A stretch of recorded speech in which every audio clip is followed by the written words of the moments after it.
What's up, you guys? Sean Ross Sapp here for the Wrestling Inc. podcast for February 15th, and it was a barn burner of a Raw, you guys. If my timeline told me correctly, Kevin Owens won a Grammy from Deadpool at the Westminster Dog Show hosted by Saul Goodman. But maybe that's because I wanted to watch anything but Raw tonight. Something I wanted to ask you, Vince. As we get into this, by the way, I'm here with Vince Russo, our great co-host, and the returning Raj Giri. Raj, I said off the air, it feels like a month since you've been here. Yeah, it's been about that. It feels like it's been forever, so I'm happy to be back. What does your shirt say, Raj? Oh yeah, oh you know. I know you're too happy about that. Congratulations, by the way. That was pretty cool, pretty awesome season for the Denver Broncos. Awesome way maybe to end Peyton Manning's career. Yeah, it was cool. It was cool being there, and it was definitely an experience. That stadium, though, It was the host of WrestleMania last year, and it's a pain afterwards because there's nothing nearby. It's just like hotels and office buildings. But other than that, it was an amazing time. That's why I'm praying that somehow Indianapolis gets a WrestleMania eventually. One, because it's so close to me, it's 3 hours away, but everything's within walking distance of the stadium, which is pretty cool. But Vince, I wanted to ask you this. Fans everywhere remember the Westminster Dog Show used to preempt Raw like 1 or 2 Mondays a year. Obviously, that hasn't happened in a decade or so. How did you look at that as a writer? Were you like, hell yeah, some extra time? No, man, we were absolutely ballistic. I mean, I can remember vividly, man, when, we had to remind ourselves that we were going to be preempted, and we were ballistic. I remember, Vince used to give, Bonnie Hammer, who was the rep at USA Network, hell all the time, especially when, there were times when we were red hot. And oh my God, we used to go absolutely ballistic. We hated missing a week. I remember one time you all had to do like Saturday Night Raw or something like that because the dog show preempted it. Were the ratings just? Well, I'll say this: there's no way the ratings were hotter than what no, WWE not was at doing. all. But they were obligated to put in the what is Westminster? They were obligated. Kennel Dog Show. Yeah. It was always on USA. They must have had some kind of a long-term contract. But yeah, we absolutely hated that. I remember there was that one time that when the dog show preempted Raw, and Raw was on a Tuesday night, and the Tuesday night rating was like huge. Like it was when you guys were just picking up steam and everything was getting hot. Because I remember there was a lot of talk on if Raw should move to Tuesday nights because they were still losing to Nitro, but they were getting hot. But obviously that's another thing they didn't. That's another thing that gave WCW basically a free week to get a bunch of people who would normally be watching Raw. So I would imagine that did probably piss you all off, Vince. Yeah, well, you're absolutely right, Sean, but we weren't really looking at that aspect. We were just more pissed off that our show wasn't on, you know what I mean? Even though what you're saying is absolutely correct. I almost feel like now we're in a day and age where you probably could preempt the show completely for a week and just have it not on the air because there is so much filler that you could just completely skip a week, and it's probably better that way because then you're not just doing the same matches over and over. Oh, we'll definitely talk about that. Tonight's show, guys, brought to you by DDP Yoga. Go to ddpyoga/wrestling Inc. and get a great deal on the DDP Yoga package. I myself use it. I had chronic neck, back issues, really a lot of joint issues from wrestling and MMA and things like that. DDP Yoga really helps me out. It's helped me out several times. Great WWE stars like Chris Jericho, AJ Styles, John Cena all use it. AJ Styles worked through an injury, worked a Ring of Honor final battle, and the Wrestle Kingdom 10 against Shinsuke Nakamura in that hard-hitting match. There was a time when we questioned if he would even make those shows. DDP Yoga helped get him there. You can also download the DDP Yoga Now app. You can get live workouts, things like that. ddpyoga.com/wrestling Inc. Great deal on the product. Highly recommended. I'm going to need something like DDP Yoga to handle my stress after this show. I got to say, the first 8 or 9 minutes started off kind of hot. We had Stephanie McMahon and Dean Ambrose in the ring. And Stephanie McMahon is fed up with Dean Ambrose. She does not want him to be Intercontinental Champion anymore. And the way that she is going to fix this situation, because he has the balls to challenge Triple H, she put him in a fatal 5-way match. And I'm thinking, hell yeah, fatal 5-way match. Weren't they the ones that decided that he was in the match in the first place? Yeah. No, I guess don't let the facts get in the way of the story, but geez. Anyway. Yeah, so Kevin Owens comes out, and I'm like, awesome, cool, Kevin Owens. Then the next song hits, and it's Stardust. Well, Stardust hasn't won on Raw in, let me look at my notes here, through September was the last time Stardust won on Raw. Then the next guy comes out, Tyler Breeze. He hasn't won since November. I've won as many Raw matches this year as him. I'm like, okay, not good. Then Ziggler comes out, and I'm like, okay, yeah, that's to be expected. No big deal. Fantastic match. Really fun match. Kevin Owens won. Probably the right call because, that actually makes Dean Ambrose seem like he stands more of a chance. Vince, what did you think of the opening segment, and how did you feel as these people came out to the ring? Well, Raj, first of all, I thought it was very, very good. Them opening with Dean Ambrose. They continued off of last week, so that's a great way to give Ambrose the spotlight. Bro, listen, I think it hurts them tremendously. Whatever type of a deal they have with Lesnar, I think that hurts the writing tremendously when he's not on the show. And again, I don't know how that works. They certainly have enough money to pay him. I don't know what the issue is, but it definitely hurts the show because, you can't follow up what happened last week without Lesnar on the show. I'm going to say this too, Raj. I just want to say for the record, due to my comments on Nuclear Heat about the agenting of matches in 2016 and how the agents should be looked at, one of the said agents this past week referred to me as a. Can I curse on this show, Raj? Sure, go ahead. One of the said agents that I brought up referred to me in the last 2 days as a shit, as a jilted ring rat, and what was the last? As a piece of shit, a jilt, and as a bitch, because quite frankly, I stated my opinion of I think the agenting of matches should be looked at. And even though I was called a shit and a jilted ring rat and a piece of shit and a bitch, I am still going to say this is exactly what I'm talking about. They don't fight anymore in matches, Sean. There's just no fighting. There's no match anymore. Everything is set up, spot, play to the pop of the crowd. Everything is laid out that way. This is exactly what I was talking about on Nuclear Heat, and that's why all the casual wrestling fans have been run off. They don't believe this is real. It's a spot fest. They're booking spots. And at the end of the day, the agents are ultimately responsible for that. So you could call me all the names that you want to call me. Sticks and stones may break my bones, but I am going to stick to exactly what I said because this was the perfect example. I'm fine with them putting the belt on Owens. I don't have an issue with that. That's okay, no issue. But there's no more fights. You don't believe these are real fights and somebody's trying to win. They set up spots. That's what it is. Was Shane the agent in question? No comment. I like Shane. Shane's a friend. You know what, bro? Let's not forget.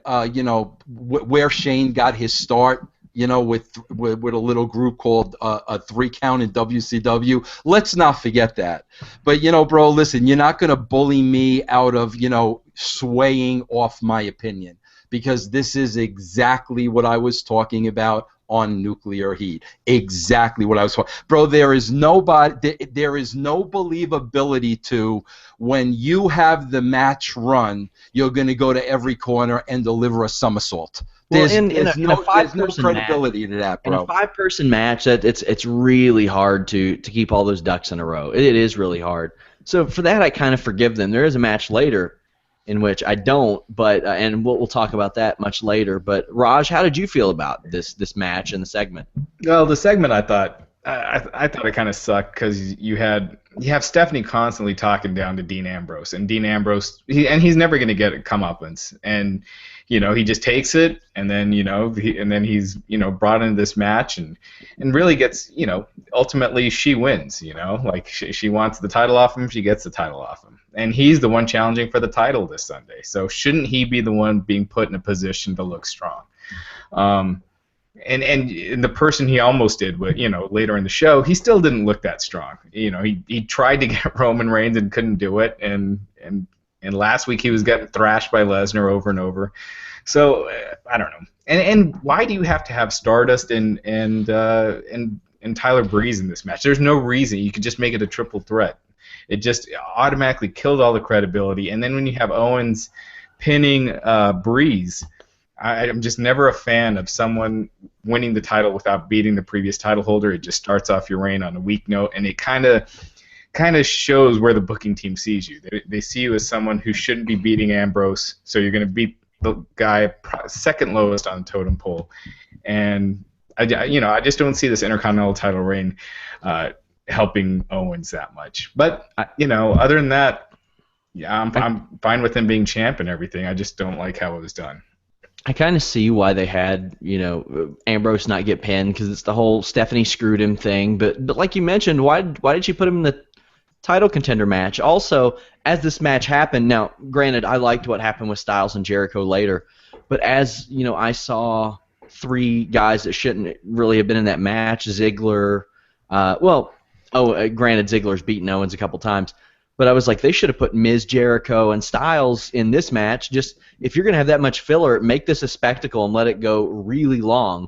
Put 5 guys in there that can carry a really long match and advance their feud that way. But and then later on, I was like, okay, well, they did some cool stuff with Jericho and Styles. There was so much filler on this show. Like, why not just... Sean, how many weeks away are we from Fastlane? It's Sunday. See, that insane? Well, yeah, it is insane, Raj, and I'll tell you what, because I say this over and over and over again. When I was writing, when Ed was writing, we put ourselves in the shoes of every performer. And if you want us to believe this story, if we're writing the show, Stephanie McMahon is coming out and booking Dean Ambrose against Roman Reigns. That's what that character would do. There's no reason in the world for her to not put these 2 best friends out there to absolutely kick the crap out of her. But here's the problem why they don't do that. It's real simple. They don't know how to get out of it. There's such a lack of creativity that if they book that match, they don't know how to get out of it. That is what the character Stephanie McMahon would do, and quite frankly, when she doesn't book that match, it hurts that character because it makes no sense. But there's such lack of confidence in their booking, they don't even discuss that match because they don't know how to get out of it. And back to that point, why wasn't Triple H on this show? He's defending the title this Sunday. It's one thing to not have Lesnar, but not have Triple H when he's there, and he's with again so much filler on the show too. You could have had Ambrose lose to Kevin Owens because Triple H interfered. Triple H cost him the title. Have him involved. You forget that there's a champion right now.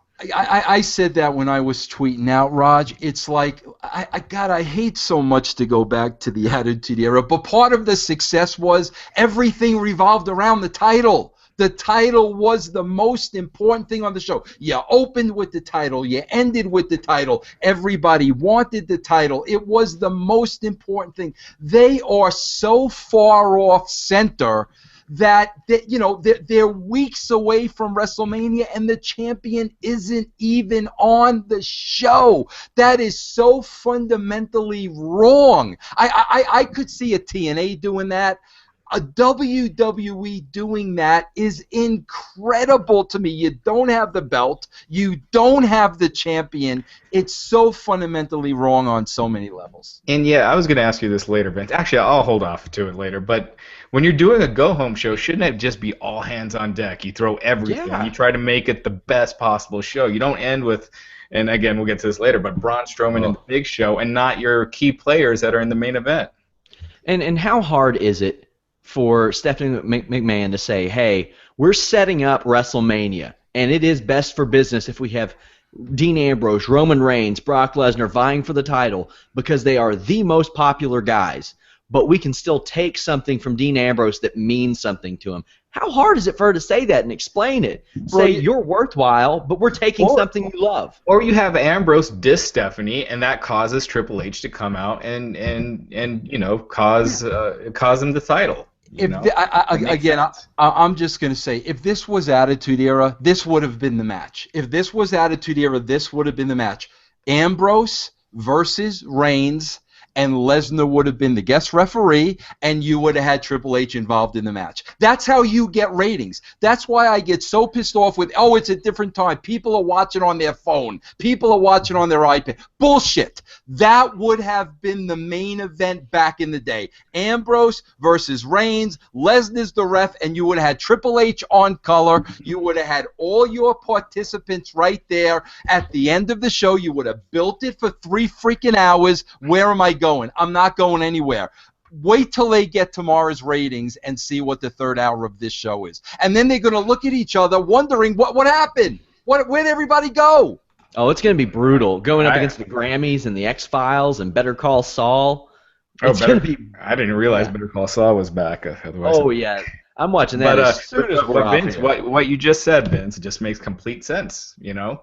But Raj, I'm telling you, they don't know how to get book Lesnar. it. You could have done Heyman as a ref, Yeah, but they at least don't know how to book it. That's the problem. They would not know what the finish of what I just laid out to you is. That's the problem.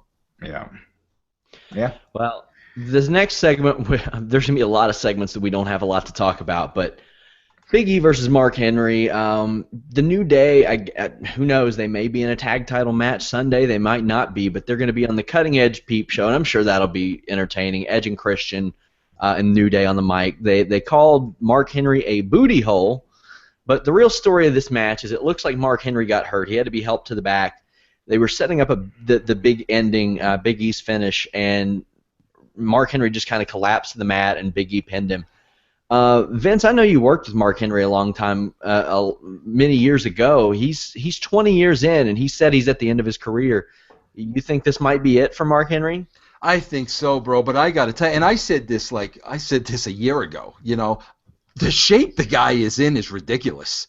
I mean, just absolutely. I mean, bro, he's got the perfect V. I mean, and that speaks volumes because, bro, let's face it. There's a lot of guys in the WWE that have been in it as long as Henry, and they don't look so good. Yeah, bro, he looks unbelievable. I mean, all the credit in the world to him, man. Maybe the kindest person I have ever met in wrestling. Raj, I had this. I would think that the perfect way, and he said that he wants to end his career. I think him eliminating Braun Strowman at the end of the Andre the Giant Battle Royal would be a perfect way to end his career and give him kind of a moment. Like, do you see anything like that ever happening for him? I don't see that. I don't see them doing that. But I would like to see him get a moment like when he did the fake retirement speech and he should have been champion. I mean, they dropped the ball on that because that was the hottest he's probably ever been. But I'd like to see that, like him get a promo or something. I don't know if he should win the Battle Royal, even though the winners of the Battle Royal haven't gone on to do anything yet. But I'd like to see that used more to propel someone. But it would be cool to see him get at least a win in a match or something at WrestleMania. And it'd be a way to go out. But I don't. Who knows if he'd be able to make it now with this injury? I mean, we'll have to find out exactly what happened. Next up, we had Brie Bella and Charlotte in a promo. Brie Bella getting the cheap pops off of Daniel Bryan, Charlotte getting the cheap heat off of Daniel Bryan, that type of stuff. Brie Bella, Vince, has kind of an unusual slow delivery. Are you interested at all in this match on Sunday, Vince? No, I'm not. Listen, I will say this. I think they were smart in prolonging the Daniel Bryan retirement. No question about that. I think they did a good job with that. But I'm not. But that's not the only match I'm not interested. There's a lot of matches I'm not interested in. But they really haven't done anything to pique my interest. Raj, will this be a 5-star classic, or? I'm not looking. I'm not excited about the match, but I will say this promo was probably the second or third best thing on the show. Charlotte's found her. She's comfortable under her own skin. As a heel, and I think she's doing really well. It doesn't make me want to see the match, but I thought they did as good as they could do, and I thought they did a good job with the promo. But it's just not. It's just not something I want to see. Yeah, Charlotte is infinitely better as a heel. But one thing I am looking forward to, how loud that crowd is going to be Sunday when Brie Bella does those Daniel Bryan kicks. That place is going to be thunderous when that happens. So I am looking forward to seeing that. Next up, we had AJ Styles versus The Miz. I think it's kind of cool how they've booked The Miz into this feud, and he's not winning or anything, but he's able to carry it on the mic. There was a spot in this match which was pretty good, where Miz hit Styles with the skull-crushing finale. I thought it was over. I was like, no way. They're beating Styles again? But Styles won. That was a great false finish. No Styles clash since Curtis Axel took it and looked kind of uncomfortable a few weeks ago, but he did win with the calf crusher. Afterwards, AJ said that he knows Chris Jericho wants a match, and Chris Jericho said, yeah, I don't know. Maybe. You'll find out Thursday. I do appreciate that they are booking stuff towards Thursday. They're trying to give people a reason to watch SmackDown on Thursday. But Raj, what did you think of this? I thought this was the best thing on the show. I think Jericho's great. Styles, he's great in the ring. Miz has been really good. I thought this was the best thing on the show, and Jericho's so believable. On the mic, talking about his feud with Styles, saying not necessarily that he hates him and that it's the worst thing in the world, but it's just the subtle stuff, like he's not sure, and I thought Jericho was great here, and this is, I think, the best thing on the show so far. Vince, what did you think about Jericho? It'd be kind of cool if a heel turn came of this, because Jericho looks like he's leaning that way. Yeah, well, I tell you what, there are two things that stood out to me, and one really I shouldn't say stood out to me. Like, man, everything AJ is doing is so crisp. You know what I mean? It feels like AJ knows. Okay, I'm in the WWE now. Every single thing I do is going to look phenomenal, and it has. It's all in HD. Yeah. I mean, it really had everything. The one thing that was surprising to me. Now, listen, man, I've seen some of AJ's stuff in New Japan since TNA, but I have not really seen him cut a promo in New Japan. I don't know how often he does. So, I don't know. But here's my point. Listen, I produced hundreds of AJ's promos. Man, I think a real effort is being put into his dialect. I mean, he did not come off, Southern Athens, Georgia, AJ at all, and that was so noticeable to me. So that's why I don't know if it was, more noticeable when he spoke in New Japan, and now when he went up there, they're really working with him. But I got to tell you, man, somebody that spent, 10 years around the guy, I did not hear it at all, and I thought that was excellent. Yeah, I've noticed a major difference this week. Raj, did you? Yeah, but I was kind of surprised that he was getting the what treatment already from the fans, and I wonder if he would be getting that if he lost last week on SmackDown already, he some of the specialness was already taken off to the fans that don't really know who he is by having him beat, his second week in. So I think that was a mistake to have him lose already, although I know it sets up the third match, but, I just think I don't know. I wonder if some of his edge was taken off a little bit by that. But I want to know. The what stuff was kind of, I don't know. It was a little surprising. I want to know who these people are in 2016 that pay their money and go to a show and chant "What" at people. Identify yourselves. Let us know who you are. And they were chanting "Let's Go Big Show" later on. So.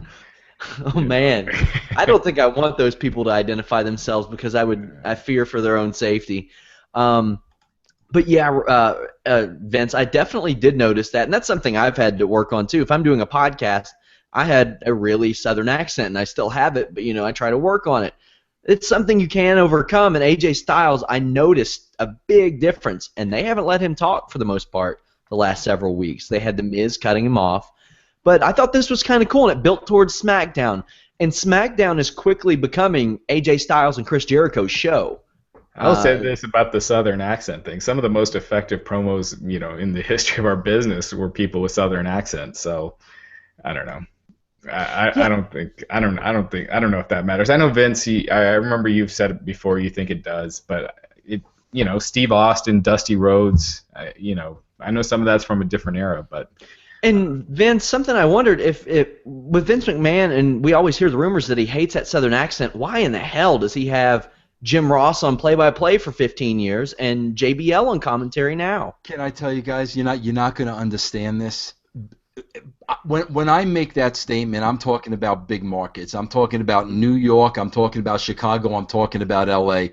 I'm telling you guys, when you're a New Yorker, there is a big difference between like a Texas accent. A Texas accent is like, that's a kick-ass guy. Or Austin, that's a kick-ass. Texas is kick-ass to us in New York. When it's South, Florida, Georgia, that South, it takes on a whole different meaning to people in New York. I mean, to us, Raj, Dusty did not have, a Southern accent. I mean, he didn't. I mean, and Austin, definitely, we didn't look at that as Southern. We looked at that as, this was a kick-ass, redneck from Texas. It's just different in New York. Well, we'll move on to the next segment, Dudley Boy's promo. I thought this was good, but we will talk about this in a moment. We had Paige versus Summer Rae. Now, Summer Rae hasn't wrestled on Raw since June, I think. And Vince, you kind of buried my joke on Twitter. I said that this was Summer Rae's first win since March 31st, 2014, unless you count her winning Rusev's heart. See, Raj liked it. That's pretty good. I like that. Yeah. Ruru lives on, you guys. But yeah, her first win on Raw since March 31st, 2014. Now, I know this is a division where anybody could beat anybody at any time, which is much less than it was about a year ago. But Raj, were you surprised by this? Yeah, but I think it's just a way for them to keep them both running in place. Now it allows them to just wrestle each other another 30 times, without it meaning anything. Vince, any thoughts on this? Bro, I mean, listen, I don't know if you guys, I don't watch Divas, but sometimes, like, if it's late at night and there's nothing on, I'll put it on. And there was a scene on there not too long ago where Paige was in trouble, and Road Dogg had to reprimand her. And listen, I know Road Dogg. And he was really pissed off. I mean, he wasn't. I mean, I could tell he's not that good of an actor. And I mean, when I saw that scene, and then I saw bro, she did something wrong. I mean, she's definitely in the doghouse. Somebody is pissed off at Paige. If there is anybody employed by the WWE that thinks Summer Rae is money compared to Paige, Summer Rae, not Summer Rae. Whatever, bro. Exactly. They need to be fired tomorrow. If there is any question that Summer Breeze is money compared to Paige, you need to be gone tomorrow. And that's why it tells me somebody's pissed off at her. She did something wrong. They're sending the message. Yada yada yada yada yada. Ironically, she did manage Tyler Breeze for a while, and they were split. So I've got to ask you all, this Vincent J. McMahon Excellence Award. Raj, did you see this, and who do you think's winning it? Yeah, at first I thought it was a rib until I realized it was the J. McMahon. I thought it was the K. McMahon, it'd be just Triple H or something. Yeah. Titus, maybe? Yeah, that's yeah. He's the only one that had the balls to grab me by the arm. Yeah, I don't know. I mean, it doesn't seem like. I mean, you could do Daniel Bryan, but it doesn't seem like something that they do. I mean, this seems like something that they do for John Cena, and maybe it's a way to get John Cena on TV heading into WrestleMania. Yeah, it's kind of random. Vince, did you see this, and do you think it's a work or like a shoot award? I'll tell you what it's an interesting to me, Sean, and I'll tell you why. I'm going to tell you a quick story, and I'm going to tell you real short, okay? Bro, I just started off with the WWE, and I was writing the magazine at the time. And I remember I went to one of my first shows at Madison Square Garden working behind the scenes, okay? And, bro, I was really dressed up nice, except I made the mistake of not putting a tie on, okay? And I'll never forget this. Vince called me to the side, and he read me the riot act because his father, was in the Madison Square Garden Hall of Fame, and it's very important to him. It means everything to him, and he was genuinely pissed off that I was not wearing a tie. So never forgetting that. It's like, man, I can't see them using his dad's name to shoot an angle. Like, yeah. I'm not saying it's not going to happen, but I'll never forget that night and how serious Vince was because his father was involved. So I would kind of be really surprised if they're going to use this thing to shoot an angle. But if they're creating a new award with his father's name, why wouldn't they award it at the Hall of Fame ceremony? I mean, that's just next month. Why would they just randomly announce it and do it on episode of Raw? I mean, I agree with you, Vince. I mean, that was as soon as I saw it was Jay McMahon as opposed to Kay, it made me think that it's something real. But it just seems weird that we'll just have to see where it goes, I guess. But yeah, I don't think we really need to talk about Zack Ryder versus Heath Slater. Heath Slater won. This was WWE Superstars on a Friday night. Good for Heath Slater. They can't wonder why the rating drops so much in the third hour when this is what they've got on. They've got the Goldust R-Truth stuff, and all that. You got to sit through that if you want to see Big Show versus Braun Strowman. I mean, I could sit here and tell you, right, just looking at that sheet, I'm going to be like, viewers are going to turn away in droves. Why would they stick around? It's insane that this match is on, here in the third hour leading up to that. Raj, what's so funny when you put it like that and when you say that? I think people really forget, and like I'm a stickler for this stuff only because I was involved in it. I think people forget how valuable, and I'm talking about dollars and cents, an hour of television time is.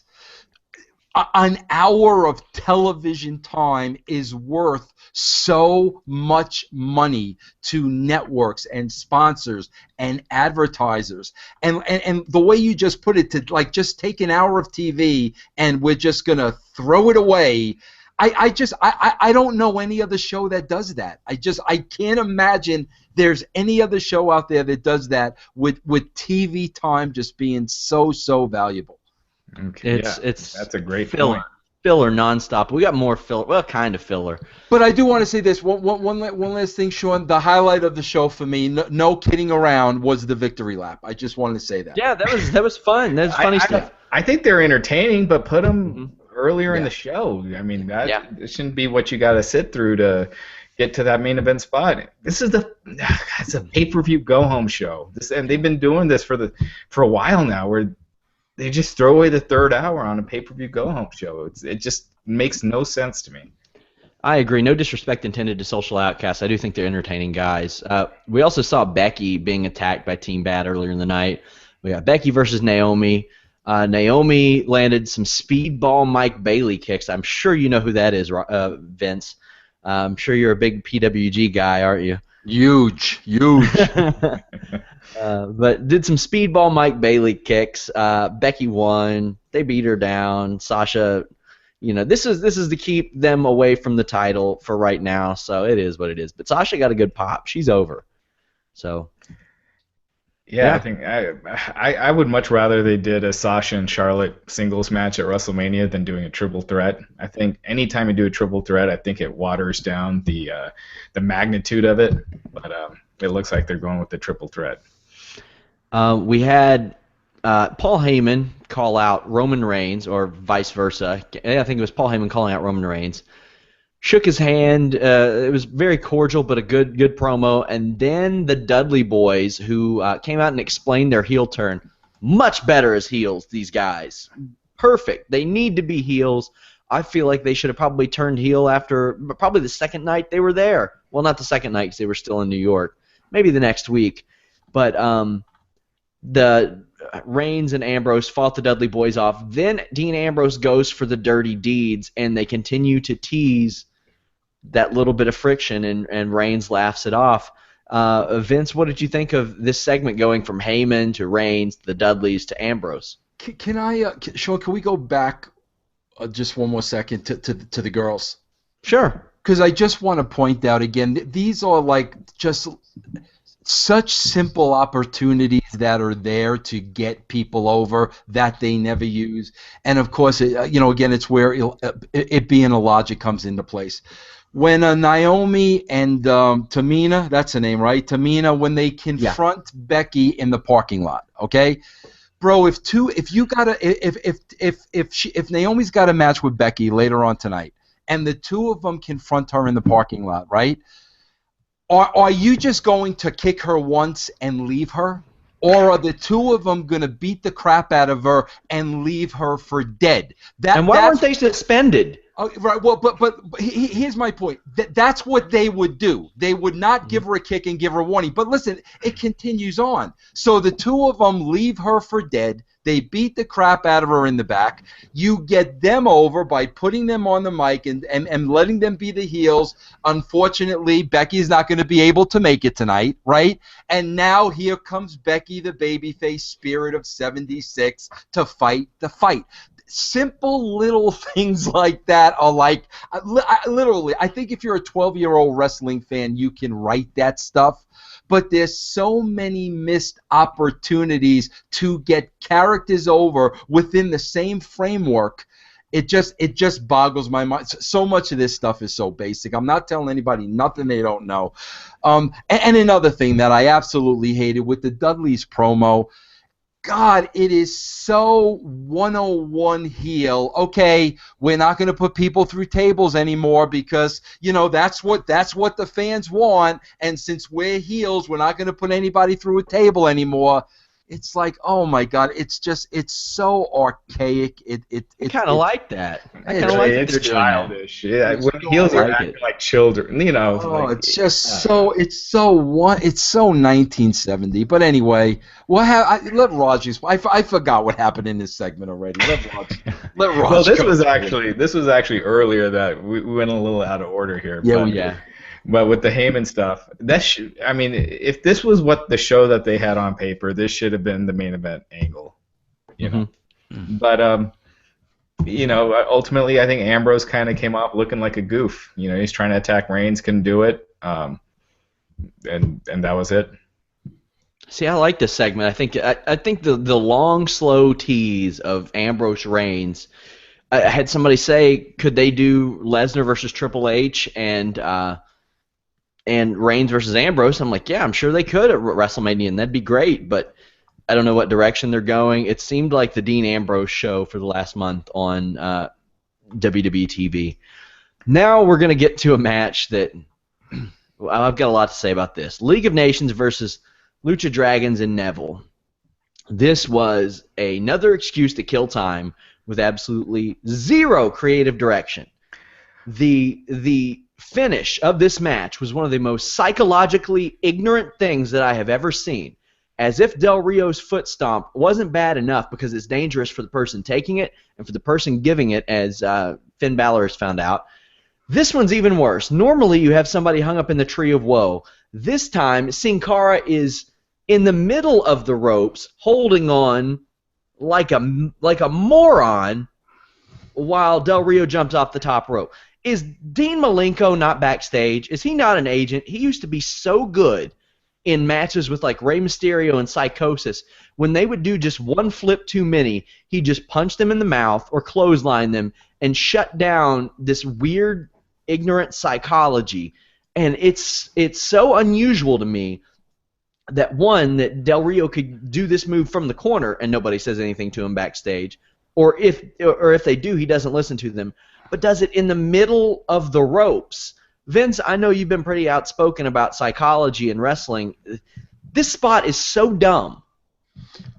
Sean, I would advise you to watch what you say when it comes to agents. Hey, please, Shane is my friend. Listen, Shane otherwise is my friend. you will be referred to as a piece of shit, a ring rat, and a bitch. He did call me a fantasy football. He called me a fantasy football jobber once, but that's true. Well, be very, very careful what you have to say about the agents, because apparently, bro, here's the deal. Apparently, nothing is nobody's fault. Like the show we're watching is like nobody's fault, and we're all supposed to sit here and put it over and say it's terrific, so nobody gets heat and everybody's happy. Bro, I don't know what goes on with those agents. I know what it was like working with the great Pat Patterson. And I saw it with my own eyes, and I saw how it developed throughout an entire day. I don't know what they're doing now. I don't know why nobody's accountable. I don't know why these things are allowed on TV week after week after week. I have no idea, Sean. I'll be honest with you. Yeah, it was. I mean, that move has always been kind of dumb because people basically have to set themselves up to take it. But another thing, I wasn't on last week, so why would they put the Lucha Dragons back together while Kalisto's still holding the U.S. title? I mean, shouldn't he lose it first before they do that? You know, it just makes it clear that his U.S. title run isn't one that's going to last too long. I guess they need somebody to help him out with League of Nations, but oh, gosh, I mean, the League of Nations thing. It sucks. Yeah, everything about this and this match, no one cared. You could feel like the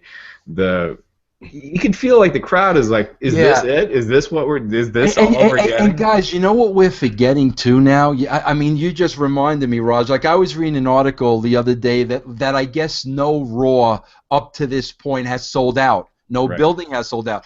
Today they were in San Jose, which is a pretty big building, and they were hoping to sell out with the walk-up. I don't know if they are or not. But here we're talking. I don't know if they did or not. But here they were comping tickets tonight. Okay, but here we're talking about the value of television time. But now, what about the house? They got to go into the show thinking they're going to get a pretty decent house, over 10,000 people in the house. Do we at least not try to put on a great, fantastic show for the people in the house?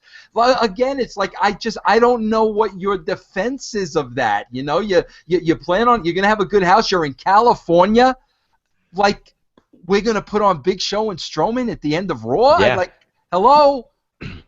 Super weird. And Del Rio and Kalisto are facing each other at Fastlane. Del Rio said 2 out of 3 falls because I guess 74 weren't enough between these two, so we're getting 3 more. That match was moved to the pre-show. Yep. That definitely made me need some wonderful On It new mood. All the work that John Cena did for that time. Oh God. Right? That needs to be the lower it's on level. the pre-show now. What about Rusev before him? Yeah. I mean, they did a tremendous job making that title mean something, and here we are. My hope is that League of Nations splits, and out of that, we get some sort of turn out of one of them that salvages somebody, that makes somebody something. But I don't know. As I was saying, this segment made me need some fantastic On It new mood. On It are great friends. Go to onit.com/wrestling. Save 10% on good stuff like New Mood, which you will probably need, and I would highly recommend if you've been watching Raw lately. Also, Alpha Brain, as you guys know. People like me and Raj and Vince, we work 7 days a week. Vince, you do podcasting, 6 days a week? 6 days a week. I take Sunday off. It's the day of rest. Hey, there you go. Well, I never rest. I never sleep. That On It Alpha Brain helps me. I use Shroom Tech, which is their great energy supplement. You guys will see me publishing stuff at 2 in the morning. It's because I'm taking that Shroom Tech. WWE talents like the suspended Titus O'Neil, who did not fail a wellness test, mind you, because On It is all good for that. Triple H, Stone Cold Steve Austin, Ring of Honor's Adam Cole, Even CM Punk uses it. Onnit.com/wrestling. Save 10%. Big supporters of Onnit here at the Wrestling Inc. podcast. And where's that bottle of New Mood? I just need to dump this whole thing on my face as I get ready to talk about this main event segment, you guys. They wanted to fill up this arena. And you get on Twitter before the show, and you see Braun Strowman versus Big Show announced. What do you think? What do you think in your brain if you're buying a ticket to this, Vince? Oh God, I want my money back. Exactly. Here's just another thing, you guys. If you know you have a really weak main event, okay? I mean, listen, when the writers are writing this, first of all, they're booking everything on the fly. Because that's what the show looks like. There's no weeks of preparation at all. They're booking this on the fly. But if you know the main event is going to be weak, wouldn't you at least make some kind of an effort to try and build it throughout the show? Something happens in the back. They hang up Big Show by his ankles. I mean, do something to add something to the match. Man, again, this is just such pure laziness, and we're going to put it out there, and you're going to like it, whether you like it or not. Well, we'll see tomorrow. I guarantee you, between hour 1 and hour 3 tomorrow, you're going to lose. You may lose 700,000 viewers tomorrow between hour 1 and hour 3. For the record, the match broke down. Ryback and Kane came out for the save. Raj, what did you tweet about it? You said if like a half hour before the match, didn't you say something like, "Man, if this ends with Ryback, Kane, and Big Show standing tall." I thought there was no way. I thought that maybe they had cloned Bruno Sammartino, and his clone was going to make some big surprise. And Fastlane, Bruno's taking on the Wyatt family. No, I just don't see how any person with any booking experience or television experience would have this on as the last thing before your top-rated show, before your big event, your pay-per-view before WrestleMania. In the overrun! Yeah. Man, yeah. It went was from Daniel Bryan's retirement last week oh God to this. It was so weak. I got to be honest with you. I'm watching this and I'm saying, okay, this is so weak. We're missing something. What I really thought they were going to do with Giant and Strowman, I thought they were going to do the busted ring. That's really what I thought they were going to do. A lot of people said that. Yeah, I'm like, this is so bad, they're going to end it with a spectacle. And then, Kane comes up through that little tiny hole in the mat, and I'm like, oh, brother. I actually thought there might be an Undertaker tease or something, because that would have been good. That would have made sense. But then it's like, why would you do it before Fastlane? Do it after when you're concentrating on Mania. But that was what I thought. I thought it had to be something else. And when it's going on, when Kane came through and then it's going off the air like that, I was like, good God, this was really what happened. I mean, yeah, and not for anything too. The last vision you see at the end of the show is what? The big bad Wyatt's running away. I don't know how they ever get over, bro. And they're supposed to be wrestling Brock Lesnar, and they run away. They run away from everybody. It's unreal. Someone wrote 777 wrote worst main event of Raw ever, and I can't think of one in a long time that was worse than this. I can't. I'm sure especially in the last segment, that's something we should check on. But Vince, what would you rate this Raw? I just listen. I'm not going to give them a 0 because the guys go out there and bust their butts, and they're not. Because the show existed. Because the show existed. I'm giving it a 1. I'm giving it a 1. If it were preempted by the Westminster Dog Show, then it would have got a 0. Yeah. But Vince, thank you very much. Tell them about the brand. Yeah, the brand, guys, I do 6 days a week, like Sean said, of video podcasting. I do 2 interviews a week, and just go to vincerussobrand.com. Also, check that out. Check out his Kayfabe Commentaries DVD, Timeline 98. I watched it this weekend. I watched it while I did some work. I love that series. Sean Oliver's really good. Vince, you were great in Timeline 98, one of the great periods in wrestling. But thank you very much for joining us, Vince. Thank you, guys. Have a good rest of the show. All right, take care. Bye. Now, Raj, I wanted to talk a little UFC before we got into some questions from the readers. UFC had two pretty big re-signings today.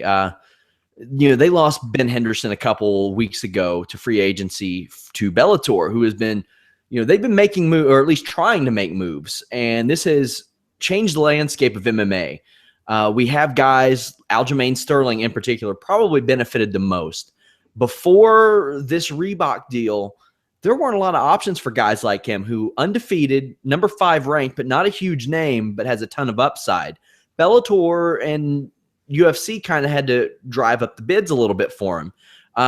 He, as well as Alistair Overeem, who I'm sure got some pretty big bids from Bellator, both re-signed with the UFC. What did you think about these re-signings? I think Overeem is a big one just because their heavyweight division is hurting so bad. It's good to see finally some UFC having a little competition and guys having a valid option. I think the Benson Henderson signing is a big one because that's a legit, champion top guy contender.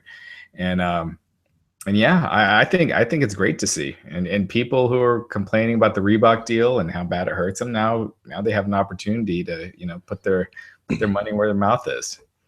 Also, a UFC show this Sunday, which is kind of unusual, right during Fastlane. They've got the Cowboy versus Cowboy show on a Sunday. Kind of weird. They usually try to avoid WWE Sundays, or Sundays in general, but WWE Sundays in particular.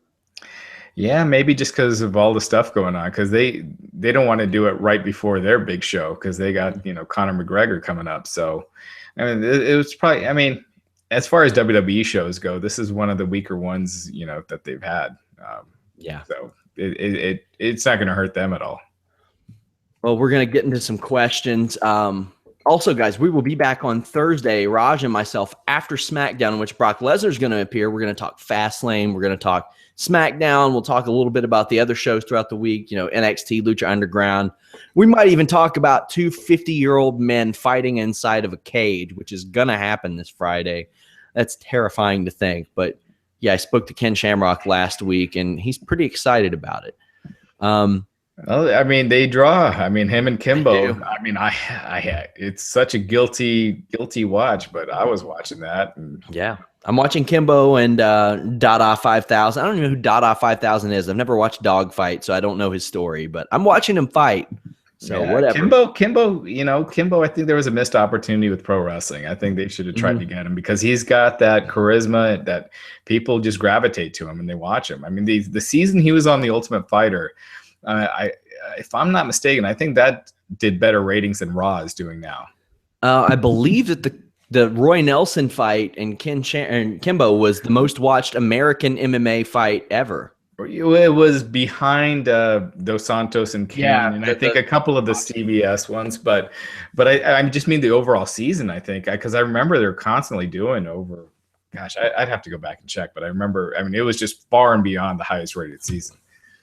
Yes. Here's some questions. Does WWE still have the dark matches after the Raw broadcast to help keep live crowds interested? Sometimes they do. I thought. Actually, they haven't in a while, I don't think, though, have they? I can't think of. I'm trying to think of when the last time would have been.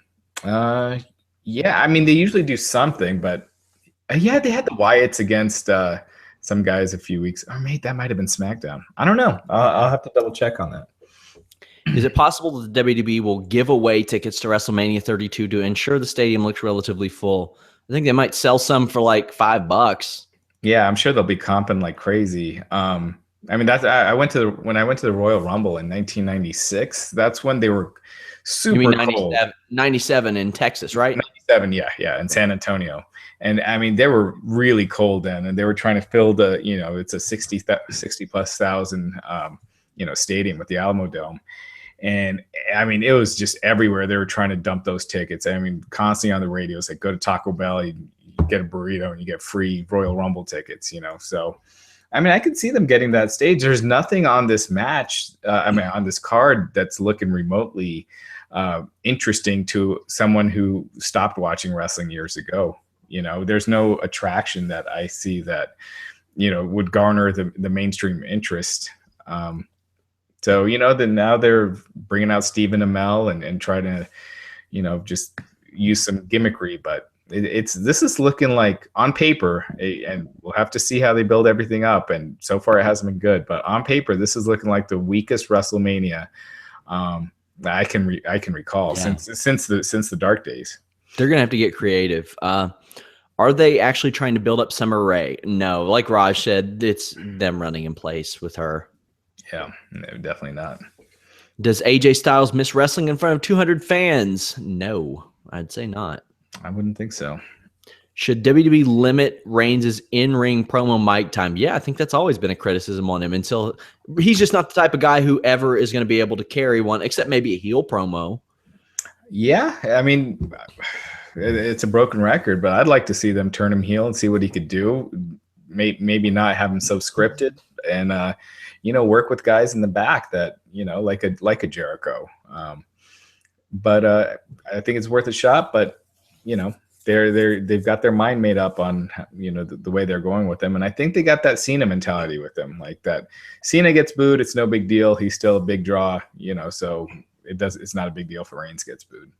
I agree. If Daniel Bryan got booed, like back when he was on, they would be like, see this guy, he can't get over, it would be such a referendum on him. But yeah. Somebody asked our thoughts on Shamrock Gracie. We'll answer that on Thursday. Somebody says, does Brock Lesnar feel like a special attraction? And somebody below him had the perfect response. Brock just standing there? No. Brock destroying everyone? Yes. I agree with that. Yeah, you can't do that every time, but I mean, him just being on the show adds a lot to it. But when you book him like another guy, then he's going to feel like another guy, and usually they don't, and that's when his appearances mean more. Are you surprised that people still attend WWE shows considering how bad the product has been lately, Raj? Not really, because it's like I could see it as like a family thing to take your kids. You don't really go anymore to see the matches or like seeing a feud get settled. It's more just to kind of it's like going to the circus. It's like it's in town. It'll be cool to see. The guys will be there. I mean, most of the time you don't know who what the matches are. So I remember back in my day, when the first WWF event I went to was 1989. It was Hulk Hogan and Macho Man Randy Savage, and they had the whole card listed out, and I was pumped for each of them. I mean, it was like Hercules and King Haku and all this stuff, and every match was listed out. And when you got to the arena, if a couple of those matches weren't happening, they told you right off the bat. Now they'll do that for the main event guys, but you were excited for all the matches. Now it's just going to see the stars. It's so weird how well NXT does live events. I had a friend who went to the Indianapolis show last Saturday, and of course he was super bummed out that Finn Balor got hurt the night before, couldn't wrestle. But NXT, because I don't know who's in charge of their live events, did a very smart thing. And because Finn Balor couldn't wrestle, they gave those fans a special moment. They had Bayley call him to the ring. Bayley put on Finn Balor's jacket and said, I know you all want to see his entrance, so I'll do it. And Bayley did Finn Balor's entrance. And they horsed around in the ring and had fun. And my friend said, well, that was better than what I would have seen, because who's ever seen that happen at a live event before? Who's ever seen that happen before? And WWE actually put it up on their YouTube. So, I mean, I thought that was a cool way to make it up. If I'm going to Raw and I'm seeing Big Show, Braun Strowman, man, I'm pissed off. I'd be very upset. I would have left. Left before the Naomi thing. Yeah. It's like what, or the social outcast. It's like, man, you're really taking us for granted. People will, I guess, watch anything that they put on because they're still drawing 3 million people, but they're losing it. Somebody says, even though in today's wrestling environment, kayfabe is non-existent, does it bother you to see Steph and Triple H play evil characters one week, then show footage of them doing charitable deeds the next week, then back on Raw doing evil characters? In my opinion, I think that's how kind of authority figures should be. They can be evil when they need to be. They can be charitable when they need to be. It's literally, if they're running with this best for business thing, that's what they should really do. Triple H's character is so egotistical that he thinks that him being champion or who he wants to be champion is best for business. But of course he's going to do charity because that's best for business as well. I think it hurts it. I think it's hard to think of, if you want to get Triple H over as this really nasty heel, it's just hard to do because you know he's the guy behind NXT. You see him in front of every NXT takeover, taking in the accolades, and Stephanie McMahon. She's not this queen icy. The reason why they're so different, I mean, there's a lot of reasons why, but from Vince McMahon, you didn't see Vince McMahon during his feud with Steve Austin, doing all this charity work and good stuff. He was just a nasty guy, and that made you more into it. And I think every time they show that kind of stuff, it takes you out of it. You don't need to show it. Why do you don't always have to show off your charity work. And if you do, have other guys do it, have your baby faces do it. Guys, we'll answer more questions on Thursday. I want to thank you all for joining us so much. ddpyoga.com/wrestling inc, onit.com/wrestling. Check us out. We will be back Thursday night. Raj, you have anything to leave these people with? No, but we'll answer a lot more questions on Thursday, and we'll preview Fastlane, so make sure to check it out. Indeed. Thank you guys so much. See you later.